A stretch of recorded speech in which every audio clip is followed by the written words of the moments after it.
In the past 5 years, there's been an undeniable rise in widespread misinformation, conspiracy, and fake news on social platforms. Misinformation has begun to shape political decisions, has seen rise in the targeting of marginalised groups and an incline in fascism, following individuals consuming and posting hateful information online.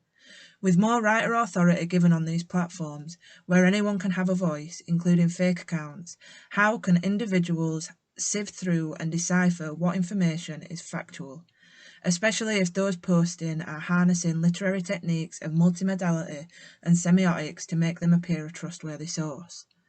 During the COVID-19 pandemic, screen time usage amongst adults went up by 2 hours a day, equating to an average of 5 hours a day spent looking at screens. But it isn't just adults whose screen lives are evolving. In 2022, a study by UNICEF showed that around the world, a child goes online for the first time every half second. With advancements and increased usage comes growing concerns around potential harms to identity, well-being and mental health.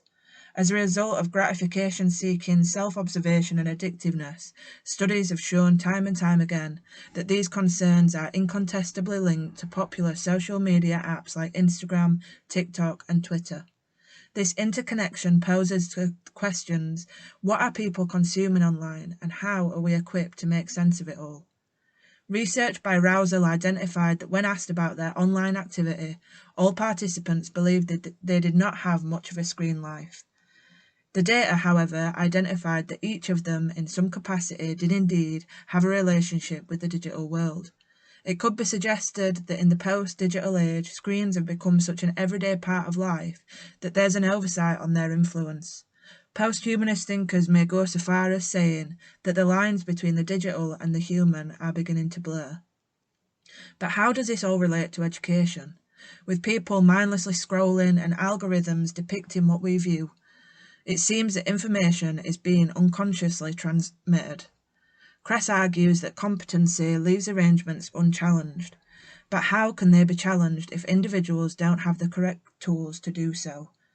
According to the gov.uk website, education's aim is to prepare learners to become active citizens in society. Why then, in this post-digital evolution, is it not reflected in the ways that children are being taught? At present, within the curriculum, there is no mention of either digital literacies or critical thinking. Is the absence of critical digital literacies a political choice, or is it a failure of meeting new demands within an education system that is already stretched? At present, educational approaches to literacy are drawn from the autonomous model, meaning literacies are seen as a separate object-like entity which people should acquire.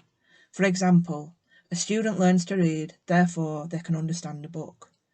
Street argues that literacy is broader than that. By viewing literacies as ideological, it gives credence to the socio-cultural power relations interwoven within them. Reading a tweet isn't just a transmission from one author to another.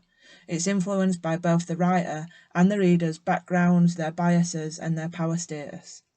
New literacy studies acknowledges this, and in approaches to critical thinking and digital literacies, NLS identifies that literacies are more than just words on a page.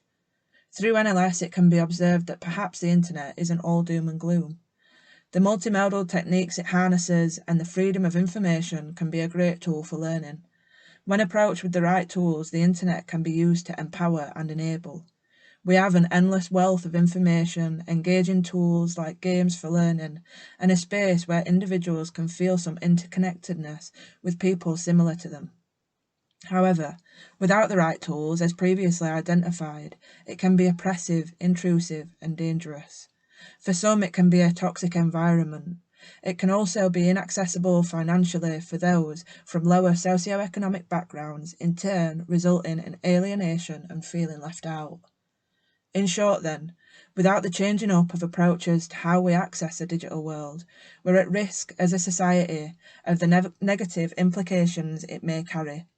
However, with changes to the way we teach literacy, a push for a more critical thinking society, and an awareness of consumption, perhaps the internet can be utilised as a tool for growth, progress, and change.